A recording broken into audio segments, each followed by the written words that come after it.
Price the Lord. 2 കൊരിന്തോസ് 5-ാം അധ്യായത്തിൻ്റെ 19-ാം വാക്യത്തിൽ നമ്മൾ വായിക്കുന്നത്, ദൈവം മനുഷ്യരുടെ തെറ്റുകൾ അവർക്കെതിരെ പരിഗണിക്കുക പോലും ചെയ്യുന്നില്ല. പിന്നെയോ രമ്യതയുടെ സന്ദേശം ഞങ്ങളെ ഫലമേൽപ്പിച്ചുകൊണ്ട് ക്രിസ്തു വഴി ലോകത്തെ തന്നോട് രമ്യതപ്പെടുത്തുകയായിരുന്നു. പൗലോസിലെ അവിടെ പറയുന്നത് ഞങ്ങൾ ക്രിസ്തുവിൻ്റെ സ്ഥാനപതികളാണെന്ന് പറയുന്നത്. ഞങ്ങൾ വഴി ദൈവം നിങ്ങളോട് അപേക്ഷിക്കുന്നു. എന്താണ്? ദൈവത്തോട് രമ്യതപ്പെടണം. യെശയ്യാ പ്രവാചകനിലൂടെ ഇത് പറഞ്ഞതാ. നിങ്ങളുടെ നിരവധിയായ ബലികളും കാഴ്ചകളും എനിക്കെന്തിന്? മുട്ടാടുകളെ കൊണ്ടുള്ള ദഹന ബലികളും കൊഴുത്തുമൃഗങ്ങളുടെ മേധസ്സും ഒക്കെ എനിക്ക് മതിയായി. എൻ്റെ അങ്കണത്തിൽ വരാൻ ഇതൊക്കെ വേണമെന്ന് ആരാണ് നിങ്ങളെ പറഞ്ഞ് പറ്റിച്ചത്? ഇതൊന്നും വേണ്ട, നിങ്ങളൊന്ന് വന്നാൽ മതി. വരുവിൻ, നമുക്ക് രമ്യതപ്പെടാം. പക്ഷേ ഇത് പ്രവാചകന് പറയാനേ പറ്റുള്ളൂ. വന്നാൽ ദൈവം സ്വീകരിക്കുമെന്ന് കാണിച്ചു കൊടുക്കാൻ പറ്റുമോ? കാണിച്ചു കൊടുക്കാൻ പറ്റില്ല. അപ്പോൾ അതുകൊണ്ട് യേശു കാണിച്ചു കൊടുത്തു. കുരിശിൽ തറച്ചിട്ടാലും കുരിശിൽ തറച്ചിടുന്നവരെ ഞാൻ അനുഗ്രഹിക്കുകയുള്ളൂ, കരുണ കാണിക്കുകയുള്ളൂ, അവരെ സ്നേഹിക്കുകയുള്ളൂ, അവരുടെ പാപം അവർക്കെതിരെ പരിഗണിക്കാതെ അവരെ ആശ്വസിപ്പിക്കുകയുള്ളൂ, നീതീകരിക്കുകയുള്ളൂ എന്ന്. അതുകൊണ്ടാണ് പൗലോസ്ലീഹ പറയുന്നത്, ദൈവം നീതീകരിച്ചവരുടെ മേൽ ആർക്ക് കുറ്റം ആരോപിക്കാൻ കഴിയും? നീതീകരിക്കുന്നവൻ ദൈവമാണ്. അപ്പം നമ്മുടെ രക്ഷ എന്ന് പറയുന്നത് എൻ്റെ ദൈവം എന്നെ നീതീകരിച്ചു എന്നുള്ള എൻ്റെ ഉറപ്പാണ്, എൻ്റെ വിശ്വാസമാണ്. ഈ വിശ്വാസം എനിക്ക് എവിടെ നിന്ന് കിട്ടുന്നേ? കുരിശിൽ നിന്നല്ലാതെ വേറെ ഒരിടത്തു നിന്നും കിട്ടുകയില്ല. ചിലരൊക്കെ വിശ്വസിക്കുന്നുണ്ട്, ഒരു മല കയറി ഇറങ്ങിയെന്നാൽ എൻ്റെ പാപം ദൈവം ക്ഷമിക്കുമെന്ന്. വല്ല അടയാളമുണ്ടോ ഒരു മല കയറി ഇറങ്ങിയാൽ ദൈവം പാപം ക്ഷമിക്കുന്നുണ്ട്? ചിലർ കരുതുന്നു, ഇന്ന സ്നാനഘട്ടത്തിൽ പോയി ഒന്ന് കുളിച്ചെന്നാൽ ആ കുളിയുടെ ഫലമായിട്ട് എൻ്റെ പാപങ്ങൾ ദൈവം ക്ഷമിക്കുമെന്ന്. അവിടെ എന്ത് അടയാളമാണ് കാണാനുള്ളത് ദൈവം ക്ഷമിച്ചതിൻ്റെ? ഒന്നുമില്ല. ഒരു തീർത്ഥാടനം നടത്തി തിരിച്ചു വന്നാൽ എൻ്റെ പാപം മോചിക്കപ്പെടും, അല്ലെങ്കിൽ ദൈവം എന്നോട് ക്ഷമിക്കുമെന്ന് വിശ്വസിക്കുന്നവരുണ്ട്.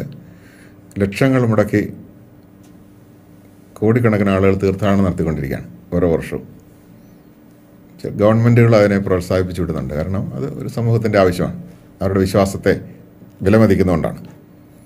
പക്ഷെ അങ്ങനെ തിരിച്ചു വന്നതുകൊണ്ട് പാപം ക്ഷമിച്ചു എന്നുള്ളതിന് എന്തെങ്കിലും ഒരു തെളിവുണ്ടോ? ഒരു തെളിവുമില്ല. അപ്പോൾ ഒരു തെളിവും ഇല്ലെങ്കിലും അവർക്കൊരു അന്ധമായ വിശ്വാസത്തിൽ അങ്ങനെ വിശ്വസിക്കുക. പക്ഷെ അതിന് ആ വിശ്വാസത്തിന് ഫലം ഉണ്ടാകില്ല. കാരണം എന്താ? അടിസ്ഥാനമില്ലാത്ത വിശ്വാസമാണ്. അപ്പോൾ അടിസ്ഥാനമുള്ള വിശ്വാസമാണെങ്കിലേ അതിന് കാര്യമുള്ളൂ. അതുകൊണ്ടാണ് സത്യവിശ്വാസം എന്ന് പറയുന്നത്. യേശുവിലുള്ള വിശ്വാസത്തെ സത്യവിശ്വാസം എന്ന് പറയാൻ കാരണം അതാണ്. അപ്പോൾ അതുകൊണ്ട് യേശുവിൻ്റെ കുരിശുമരണത്തിലൂടെ 3 കാര്യങ്ങളാണ് നടന്നിരിക്കുന്നത്. ഒന്ന്, എൻ്റെ ദൈവം എന്നോട് ക്ഷമിച്ചു എന്നുള്ള ഉറപ്പ് എനിക്ക് കിട്ടുന്നു. ഈ സാഹചര്യത്തിൽ ഞാനൊരു സംഭവം ഓർക്കണം. ഒരു അഡ്വക്കേറ്റ് എന്നോട് ഒരിക്കൽ ചോദിച്ചു, ക്ഷമ എന്ന് പറയുന്നത് യേശുവിന് മുമ്പും ഇവിടെ പ്രകടിപ്പിച്ച മഹാത്മാക്കളുണ്ടല്ലോ. ഉദാഹരണത്തിന് സോക്രട്ടീസ് തൻ്റെ ഘാതകരോട് ക്ഷമിച്ച് അവർ കൊടുത്ത വിഷമെടുത്ത് കഴിച്ച് മരിച്ചില്ലേ? അപ്പോൾ സോക്രട്ടീസ് അല്ലേ ക്ഷമയുടെ വിജ്ഞാതാവ് അറിയപ്പെടുന്നതനുസരിച്ച്? യേശു അല്ലല്ലോ. സോക്രട്ടീസ് ക്ഷമിച്ചു കഴിഞ്ഞാൽ അതൊരു മനുഷ്യൻ ക്ഷമിച്ചു എന്നുള്ളതേ വരുന്നുള്ളൂ. യേശു ക്രിസ്തു ക്ഷമിച്ചപ്പോൾ എന്താ വന്നത്? ദൈവം ക്ഷമിച്ചു എന്നുള്ളത് വന്നു. Price the Lord.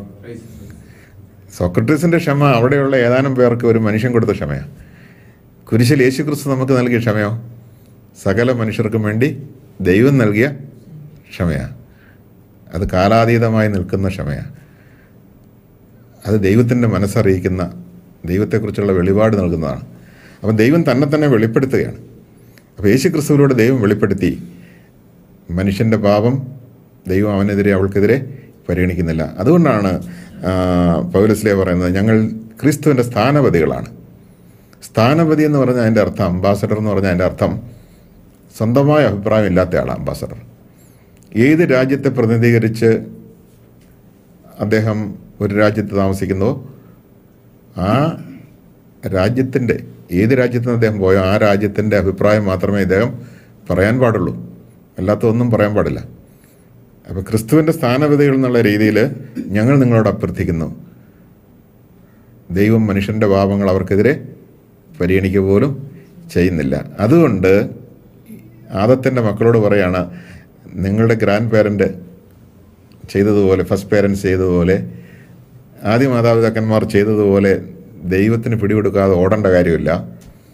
നിങ്ങൾക്ക് ധൈര്യമായിട്ട് ദൈവത്തിൻ്റെ അടുത്തേക്ക് തിരിഞ്ഞു വരാം. സ്വീകരിക്കാൻ തയ്യാറായി ഇതാ ദൈവം നിൽക്കുന്നു. ദൈവം സ്വീകരിച്ചാൽ നിങ്ങളുടെ കഴിഞ്ഞ കാലത്തിൻ്റെ കുറ്റങ്ങളും പാപങ്ങളും ഒന്നും അവിടുന്ന് പരിഗണിക്കുന്നില്ല. അപ്പം നിങ്ങൾക്ക് നഷ്ടപ്പെട്ടതെല്ലാം വീണ്ടും തിരിച്ചു തരികയാണ്. അതാണ് ധൂർത്തപുത്രൻ്റെ ഉപമയിലൂടെ പറയുന്നത്. തിരിച്ചു വരുമ്പോൾ സ്വീകരിക്കുകയാണ്. സ്വീകരിക്കുന്ന ഒരു വ്യക്തിക്ക് കഴിഞ്ഞ കാലത്തെക്കുറിച്ച് ചിന്തിക്കാൻ ആവശ്യമില്ല. ഇപ്പം ധൂർത്തപുത്രൻ തിരിച്ചു വന്ന് പിതാവിൻ്റെ അടുത്ത് അകലെ വെച്ച് തന്നെ പിതാവ് അവനെ കണ്ടു. ഓടിച്ചെന്ന് കെട്ടിപ്പിടിച്ച് അവനെ ചുംബിച്ച് അവനെ ആലിംഗനം ചെയ്ത് വീട്ടിലേക്ക് കൊണ്ടുവന്ന് അവന് നഷ്ടപ്പെട്ട പുത്രത്വം തിരിച്ചു കൊടുത്തു. അതിൻ്റെ അടയാളങ്ങളെല്ലാം വളയിടിച്ചു, മോതിരണിയിച്ചു, ചെരുപ്പണിയിച്ചു, അങ്ങനെ എല്ലാ തരത്തിലും അവനെ തൻ്റെ മകനായി അംഗീകരിച്ച് മകനായി കൂടെ ഇരുത്തിയ സ്ഥിതിക്ക്, കഴിഞ്ഞ കാലങ്ങളൊന്നും അവനെതിരെ പരിഗണിക്കാത്ത സ്ഥിതിക്ക് ആ ധൂർത്തപുത്രൻ അവിടെ ഇരുന്ന് കരഞ്ഞുകൊണ്ടിരിക്കാതിരിക്കട്ടെ. പിതാവേ, ഇന്നലെ ഈ സമയത്തെ കാര്യമാണ് ഞാൻ ഓർക്കുന്നത്. ഇച്ചിരി തവിടിന് വേണ്ടി ഞാൻ അവിടെ കിടന്ന് അടിപിടി കൂടുമായിരുന്നു. പിതാവേ, പന്നി എന്നെ ഇന്നലെ എൻ്റെ പെടലിക്കിട്ട് തട്ടി. ആ പന്നിക്കുട്ടിലെ മണം ഓർക്കുമ്പോൾ എൻ്റെ പിതാവേ. ഇതൊക്കെ ഈ വിരുന്ന് മേശയിലിരിക്കുമ്പോൾ അവൻ പറയണമെന്ന് പിതാവ് ആഗ്രഹിക്കുന്നുണ്ടോ? ഒരിക്കലും ആഗ്രഹിക്കുന്നില്ല. അവൻ പഴയതെല്ലാം മറക്കണം. അതൊന്നും വേണ്ട. കഴിഞ്ഞതെല്ലാം കടന്നുപോയി. യേശുക്രിസ്തുവിൽ ആയിരിക്കുന്ന വ്യക്തി പുതിയ സൃഷ്ടിയാണ്. പഴയതെല്ലാം കടന്നുപോയി, പുതിയത് വന്നു കഴിഞ്ഞു. അത്രമാത്രം ഒരു വ്യക്തിയെ നവീകരിച്ച് പുത്തനാക്കി എടുക്കുന്ന ഒരു കാര്യമാണ് യേശു ചെയ്യുന്നത്. തൻ്റെ കുരിശിലെ ആ വലിയ ത്യാഗത്തിലൂടെ ചെയ്യുന്നതാണ്. അപ്പം അങ്ങനെയെങ്കിൽ തീർച്ചയായിട്ടും നമ്മുടെ പാപങ്ങൾ ക്ഷമിക്കപ്പെട്ടു എന്നുള്ളതിൻ്റെ ഉറപ്പ് നമുക്ക് കിട്ടുമ്പോൾ അതിൻ്റെ ഫ്രീഡം നമുക്കുണ്ട്, അതിൻ്റെ സ്വാതന്ത്ര്യമുണ്ട്. കഴിഞ്ഞ കാലത്ത് അതൊന്നും ദൈവം ഓർക്കുന്നില്ല. ദൈവം എല്ലാം കണക്കെഴുതി സൂക്ഷിക്കും എന്ന് പറഞ്ഞാലത്തെ അവസ്ഥ എന്താ? ഞാൻ ഓർക്കുന്ന ഒരിക്കലൊരു ധ്യാനഗുരു ഇങ്ങനെ പ്രസംഗിച്ചു. അദ്ദേഹം ആത്മാർത്ഥതയോടെ പ്രസംഗിച്ചതാണ്. പക്ഷേ കേട്ട വന്നിട്ടുണ്ട് ഒരു ഞെട്ടിപ്പോയി. അത് കഴിഞ്ഞ് ഒരാൾ തലകറങ്ങി വീണത് ഇദ്ദേഹം പറഞ്ഞത് കേട്ട് ഞെട്ടിയതാണെന്ന് എനിക്കറിയത്തില്ല. ഏതായാലും ധ്യാനത്തിൻ്റെ അവസാനം ഒരാൾ തലകറക്കമൊക്കെ ഉണ്ടായി, വെള്ളമൊക്കെ തെളിക്കേണ്ടത്. സംഗതി പറഞ്ഞതാണ്, അദ്ദേഹം ഒരു വലിയ ഒരു ഉന്നത സ്ഥാനത്തിരിക്കുന്ന ഒരാളെ കാണാൻ പോകുമായിരുന്നു. സമ്പന്നനായ ഒരു വ്യക്തിയെ, വലിയൊരു ഫാക്ടറിയുടെ ഉടമസ്ഥനോ മറ്റോ അങ്ങനെ ആരോ ആണ്. കാണാൻ പോകുമ്പോൾ ഇദ്ദേഹം കമൻ്റ് അടിച്ചുകൊണ്ടാണ് പോകുന്ന വഴിക്ക്, ഇത്രയും വലിയ ഗേറ്റ് എന്തിനാ? ഈ ഗേറ്റ് ഉണ്ടായിരുന്നെങ്കിൽ എനിക്കൊരു പാവപ്പെട്ട ഒരാൾക്ക് വീട് വെച്ച് കൊടുക്കാമായിരുന്നല്ലോ. പിന്നെ അങ്ങ് പോകുമ്പോൾ മതിലിനെ കുറിച്ച്, പിന്നെ അങ്ങ് പോകുമ്പോൾ വീട്ടിലേക്ക് കടന്ന് ചെല്ലുമ്പോൾ ഉണ്ടാകുന്ന മുഖ്യ കവാടത്തെക്കുറിച്ചൊക്കെ ഇങ്ങനെ പറഞ്ഞുകൊണ്ട് പോവാം.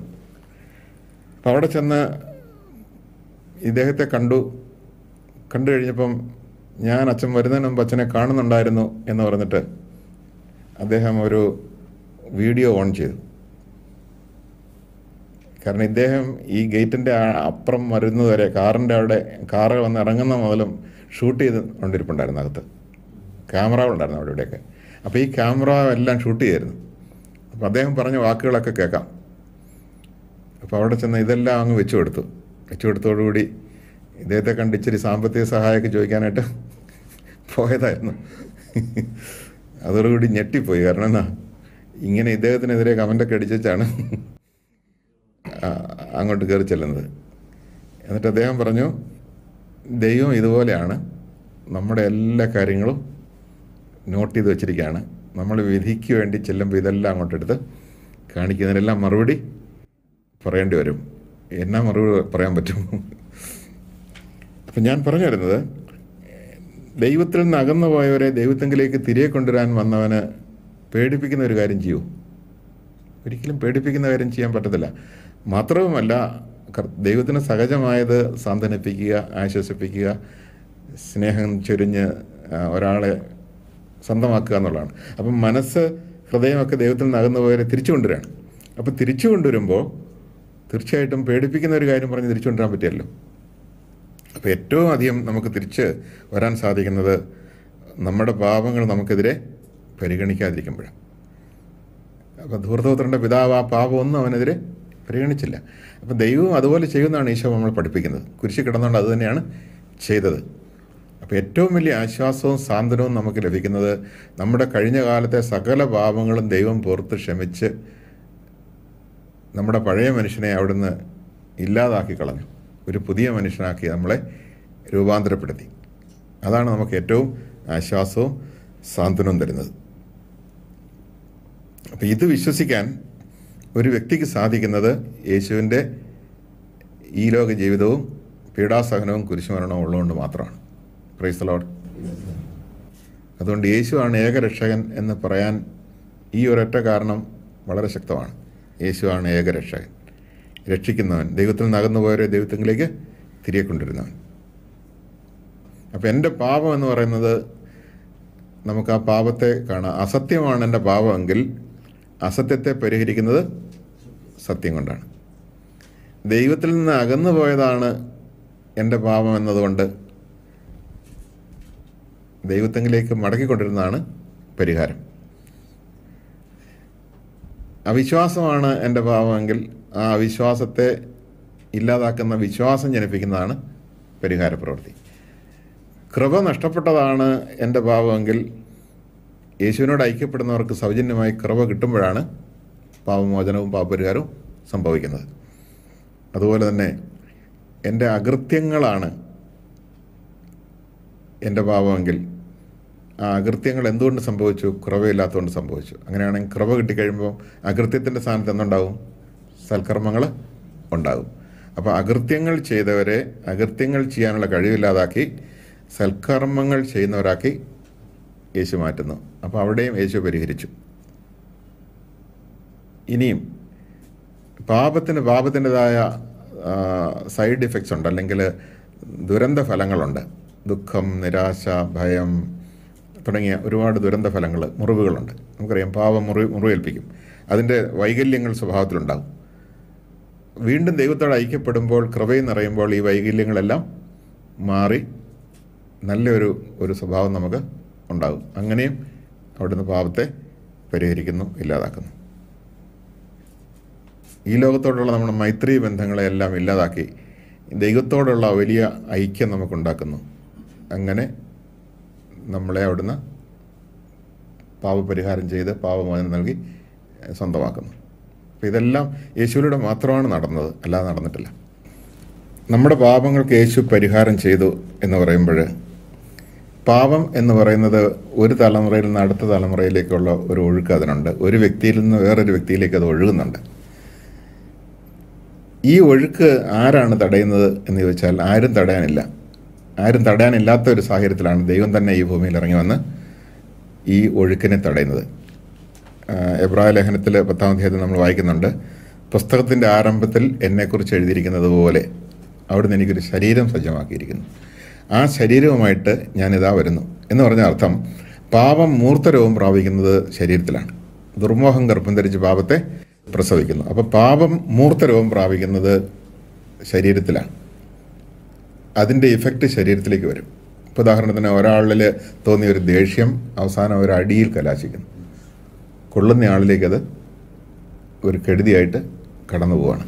അപ്പോൾ ആ വ്യക്തിക്ക് അത് താങ്ങാൻ ശേഷിയില്ലാത്തതുകൊണ്ട് അയാൾ എന്ത് ചെയ്യും?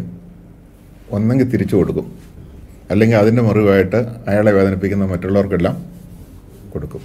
ഹിറ്റ്ലറെ കുറിച്ചൊക്കെ പറയുന്നത് അങ്ങനെ ഒരുപാട് ചെറുപ്പത്തിൽ കിട്ടിയ ആളാണ്.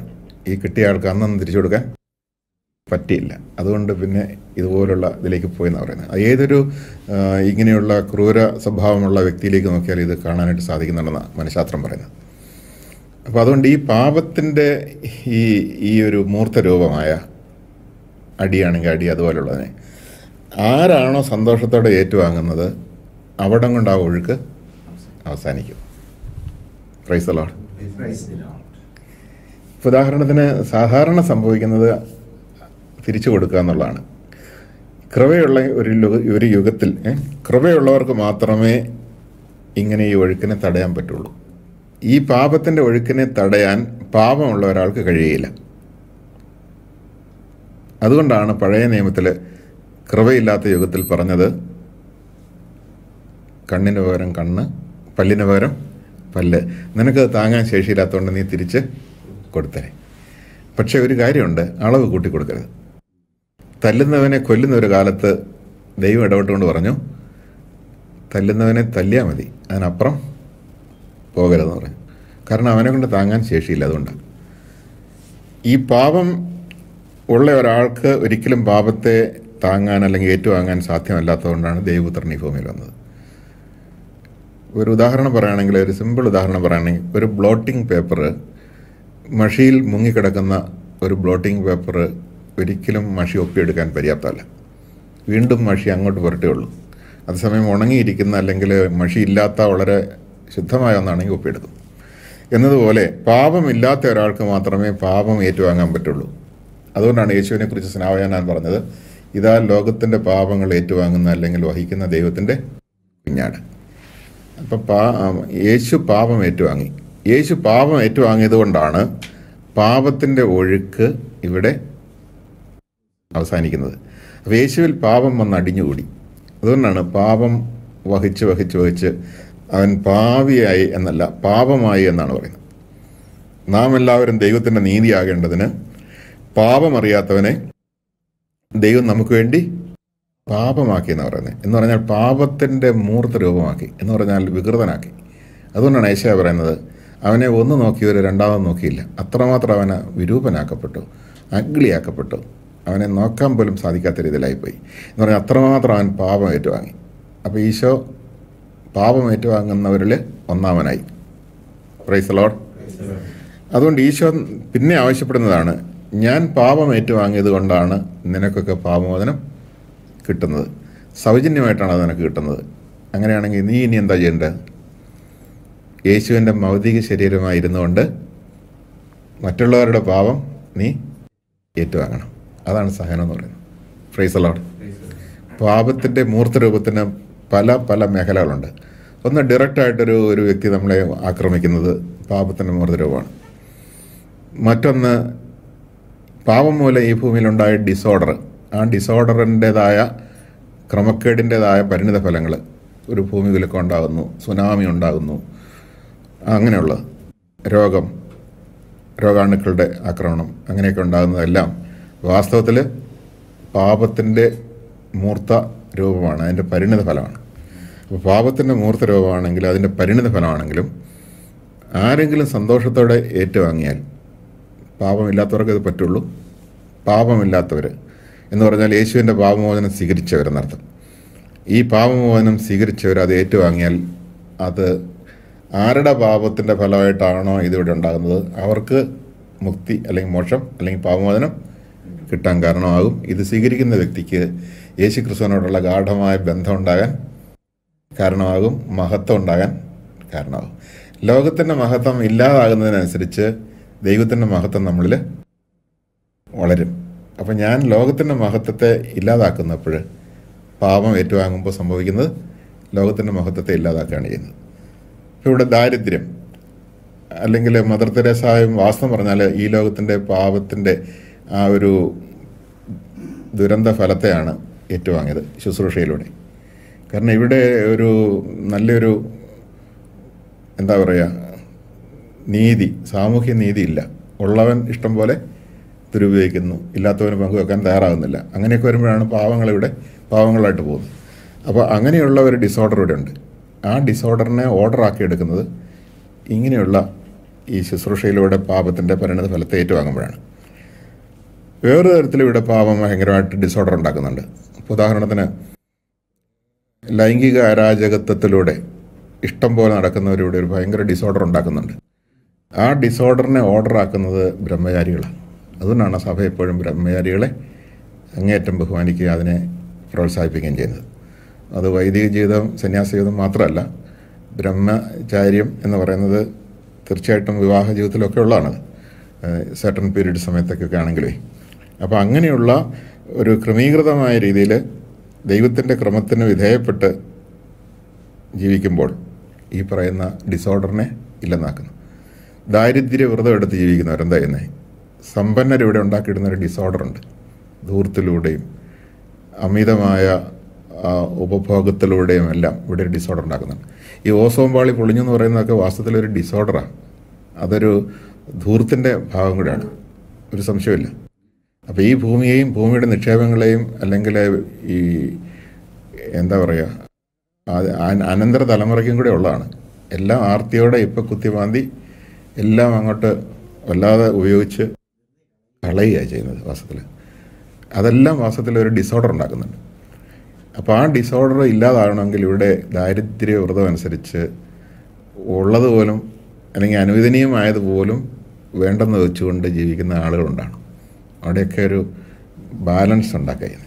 അതുപോലെ അനുസരണ വ്രതം അനുസരിച്ച് ജീവിക്കുന്നവർ ഇവിടെ ഒരു ഡിസോർഡറിനെ ഓർഡറാക്കുന്നുണ്ട് അല്ലെങ്കിൽ പരിഹരിക്കുന്നുണ്ട്. എന്ന് പറഞ്ഞാൽ ഇവിടെ ആരെയും ധിക്കരിച്ച് നടക്കുന്ന ഒരു സമൂഹമുണ്ട്.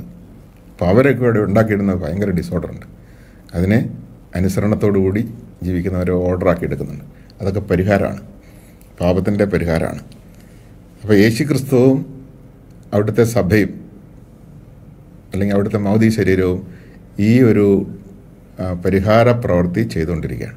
അതുകൊണ്ടാണ് ലോകത്തിന് രക്ഷയുടെ അനുഭവം ഉണ്ടാകുന്നത്. Price the Lord.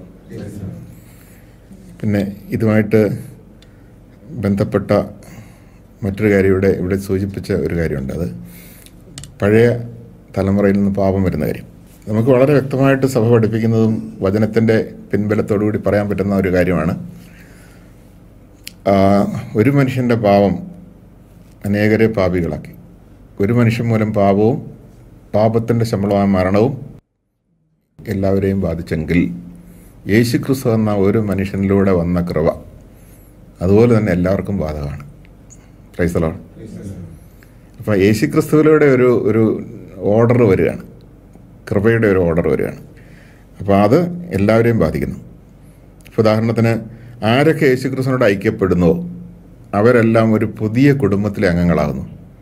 വിശുദ്ധരുടെ കുടുംബത്തിലേക്ക് അവർ മാറുക. ഇപ്പോൾ ഒരു പെൺകുട്ടിയെ വിവാഹം കഴിച്ച് കഴിയുമ്പോൾ അവൾ സ്വന്തം അപ്പൻ്റെയും അമ്മയുടെയും കുടുംബത്തിലേതല്ലാതായിത്തീരുന്നു, ഭർത്താവിൻ്റെ കുടുംബത്തിലെ അംഗമാകുന്നു. അവളോട് ചോദിച്ചാൽ അവൾ ഭർത്താവിൻ്റെ വീട്ടുകാരെ പറയുള്ളൂ. എന്ന് പറയുന്നതിൽ യേശുക്രിസ്തുവിനോട് ഗാഠമായി ഐക്യപ്പെടുന്ന ഒരു വ്യക്തി പൂർവ്വതലമുറയിൽ നിന്ന് മാറുന്നു.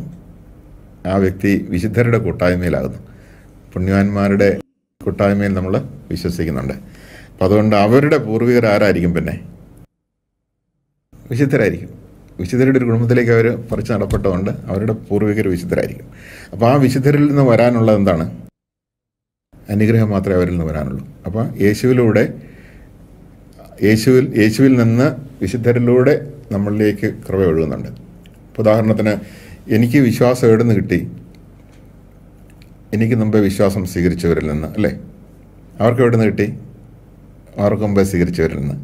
അങ്ങനെ പോകുമ്പോൾ നമ്മൾ മാർത്തോമാ സ്ലീഹയിലെത്തുന്നു, പരിശുദ്ധ കന്യാമറിയത്തിലെത്തുന്നു, ഈശോയിൽ എത്തുന്നു. ഉറപ്പല്ലേ? അപ്പോൾ അങ്ങനെയാണെങ്കിൽ തീർച്ചയായിട്ടും ഈ പറയുന്ന ഒരു പൂർവ്വതലമുറ വിശുദ്ധരായതുകൊണ്ട് ആ വിശുദ്ധരിൽ നിന്ന് നമുക്ക് വരാനുള്ള അനുഗ്രഹം മാത്രമേ ഉള്ളൂ. അപ്പം നമ്മുടെ ശാരീരികത്തിൽ അല്ലെങ്കിൽ ശരീരാവസ്ഥയിൽ എന്തെങ്കിലും ഒരു കെടുതി ഉണ്ടായേക്കാം ചിലപ്പോൾ. ഉണ്ടെങ്കിൽ പോലും അത് ഈ കൃപയാൽ എന്തായിത്തീരും?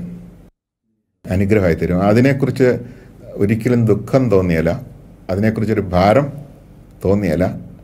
ആ ഒരു അംഗവൈകല്യം ഒന്നിരിക്കട്ടെ, ഈ അംഗവൈകല്യം പോലും യേശുക്രിസ്തുവിനോട് ഐക്യപ്പെട്ട് കഴിയുമ്പോൾ അനുഗ്രഹത്തിൻ്റെ വിഷയമായിട്ട് മാറും. അതിനെപ്രതി ആ വ്യക്തിക്ക് ഒരിക്കലും ദുഃഖമോ നിരാശയോ ഭയമോ വേദനയോ ഒന്നും ഉണ്ടാകില്ല. നമ്മുടെ പ്രശ്നം ഇപ്പോൾ ഒരു വ്യക്തിയുടെ പ്രശ്നം അംഗവൈകല്യമല്ല അല്ലെങ്കിൽ ദാരിദ്ര്യമല്ല. ഈ ദാരിദ്ര്യം അല്ലെങ്കിൽ അംഗവൈകല്യം ദുഃഖത്തിന് കാരണമായി തീരുന്നുള്ള, അത് സന്തോഷത്തിന് കാരണമായി തീരുകയാണെങ്കിൽ അത് പ്രശ്നമാകുമോ? ഇല്ലല്ലോ. ഞാൻ കോട്ടയിൽ ആദ്യകാലത്ത് വചനോത്സവത്തിൻ്റെ ചീഫ് എഡിറ്റർ എന്നുള്ള രീതിയിൽ ഫൗണ്ടർ എഡിറ്ററായിട്ട് ജോലി ചെയ്യുന്ന ആദ്യകാലങ്ങളിൽ അവിടെ ഒരു ജോസ് എന്ന് പറയുന്ന ഒരാൾ അവിടെ ഇടയ്ക്കിടയ്ക്ക് വരുമായിരുന്നു, അന്ധനായൊരു ജോസ്. അപ്പോൾ ഈ വളരെ വിഷാദത്തോടെയാണ് അദ്ദേഹം എപ്പോഴും കാണപ്പെട്ടത്. അപ്പം ഞാൻ ഒരു ദിവസം ഇദ്ദേഹത്തോടൊന്ന് സംസാരിക്കണമെന്ന് വിചാരിച്ച് ഞാനിങ്ങനെ പലപ്പോഴും ഒന്ന് നോക്കിയിട്ടുണ്ട്. പക്ഷേ അടുക്കാൻ തോന്നുന്നില്ല. കാരണം അത്രമാത്രം ദുഃഖിതനും ആരെയും സ്വീകരിക്കാനുള്ള ഒരു മൂടില്ലാതിരിക്കുന്ന ഒരാളെ എങ്ങനെ നമ്മൾ സമീപിക്കുന്നത്, ഒരു അന്ധനെ. ഞാൻ ഒരു ദിവസം നോക്കുമ്പോൾ ഇയാൾ സന്തോഷത്തോടെ പാട്ടൊക്കെ പാടി ഇങ്ങനെ ഇരിക്കുക. അന്ന് ഞാൻ ചെന്നു മറ്റൊന്നുമല്ല, വചനോത്സവത്തിലേക്ക് ഒരു ആർട്ടിക്കിൾ എങ്ങനെയെങ്കിലും ഉണ്ടാക്കിയെടുക്കാൻ വേണ്ടിയാണ് നമ്മൾ ചെല്ലുന്നത്. ചെന്നപ്പം ഞാൻ ചോദിച്ചു, ജോസെ ഇന്ന് വലിയ സന്തോഷമാണല്ലോ, എന്താ വിഷയം? അല്ല, പനക്കിലച്ചൻ എന്ന് പ്രസംഗിച്ചപ്പം എന്നെക്കുറിച്ച് പ്രസംഗിച്ചു. ഓ, നിന്നെക്കുറിച്ച് പ്രസംഗിച്ചു, എന്താ വിഷയം? അല്ല, എന്നെക്കുറിച്ചെന്ന് പറഞ്ഞാൽ ഒരു അന്ധനെക്കുറിച്ച് പ്രസംഗിച്ചു. അപ്പം എന്തായിരുന്നത്? അപ്പോൾ അദ്ദേഹം പറഞ്ഞു വന്നതാണ്, ഒരു അന്ധൻ വാസ്തവത്തിൽ ദൈവചിന്ത നമ്മൾ ഉണർത്തുന്നുണ്ടെന്ന് പനക്കിലച്ചൻ ഏതോ ഒരു പ്രസംഗത്തിൽ പറഞ്ഞു. അതിവൻ കേട്ടിരിക്കുക. അച്ഛൻ പറഞ്ഞു, കണ്ണുള്ളവരെ നിങ്ങളോട് കർത്താവ് പറയുന്നു ദൈവത്തിൻ്റെ ദാനമാണെന്ന് ഓർത്തോണം. അപ്പോൾ ഒരു അന്ധൻ ദൈവചിന്ത ഉണർത്തുന്നു. ഉടനെ ഇവന് തോന്നിയടാ, ഞാൻ അന്ധനാണെങ്കിൽ അനേകർക്ക് ദൈവചിന്ത ഉണർത്താൻ ഞാൻ കാരണമായല്ലോ. അച്ഛനിങ്ങനെ ഓരോ പോയിൻ്റൊക്കെ പറഞ്ഞപ്പോഴത്തേക്കും ഈ അന്ധതയേക്കാൾ വലുത് ആത്മീയ അന്ധതയാണെന്നൊക്കെ പറഞ്ഞ് അച്ഛനെ അങ്ങനെ കത്തിക്കേറിപ്പോയി അച്ഛൻ്റെ പ്രസംഗം. പക്ഷേ ഈ മനുഷ്യനത് ഉൾക്കൊണ്ട് കഴിഞ്ഞിട്ട് അദ്ദേഹത്തിന് അത് ഒന്നുമില്ലെങ്കിലും ഞാൻ കാരണം അനേകർ ദൈവത്തെ വിളിക്കുന്നുണ്ടല്ലോ, ദൈവത്തെ ഓർക്കാനിടയാവുന്നുണ്ടല്ലോ, അതിൻ്റെ സന്തോഷവും മറ്റ് ചില കാര്യങ്ങളൊക്കെ പറഞ്ഞങ്ങനെ ഇരിക്കുമ്പോൾ അവന് കൃപ വന്നെന്നുള്ള സത്യം. വീണ്ടും ഞാൻ ഒരു ദിവസം കൂടെ പിന്നെ 2 ദിവസം കഴിഞ്ഞപ്പോൾ ഇവനെ കണ്ടു, വളരെ സന്തോഷമായിട്ടിരിക്കുന്നു. ചോദിച്ചപ്പോൾ അയാൾ പറയാണ്, എനിക്കിപ്പോൾ 100 കണ്ണാച്ചാന്ന്. 2 കണ്ണല്ലേ പോയുള്ളൂ, 100 കണ്ണ. അപ്പോൾ ഞാൻ ചോദിച്ചു, എങ്ങനെയാണ് ജോസേ? ഞാനിങ്ങനെ സന്തോഷമായിട്ട് പാട്ടുമൊക്കെ പാടി നടക്കുമ്പോൾ ഒത്തിരി പേര് എൻ്റെ അടുത്ത് വരുന്നുണ്ട്. ഇപ്പോൾ പണ്ട് ആരും വരികയില്ലായിരുന്നു. ഇപ്പോൾ എന്നെ വണ്ടിയെ കയറ്റാനും പറ്റും, കയ്യെ പിടിക്കാൻ ആളുണ്ട്, എൻ്റെ കൂടെ കൂട്ടുകൂടി നടക്കാൻ ആളുണ്ട്, എനിക്ക് വല്ലതൊക്കെ മേടിച്ചു തരാൻ ആളുണ്ട്. ഇപ്പം എൻ്റെ കാര്യം കുശാലാച്ചാന്ന്. അപ്പം ഇയാൾ ദൈവത്തെ അറിയുകയും ഈ ഒരു കാര്യങ്ങൾ ഇങ്ങനെയൊക്കെ മനസ്സിലാക്കുകയും ചെയ്ത് യേശുക്രിസ്തുവിനോട് ഐക്യപ്പെട്ടവരോടുകൂടി അന്ധത എന്ന് പറയുന്നത് ഇയാൾക്കൊരു പ്രശ്നം അല്ല. അതുകൊണ്ട് ഞാൻ ഉൾക്കൊണ്ടുകൊണ്ട് കാണുന്നവരെന്ന് പറഞ്ഞ ആ കാലത്ത് വചനോത്സവത്തിലൊരു ആർട്ടിക്കിൾ എഴുതിയിട്ടുണ്ട്. Price the Lord.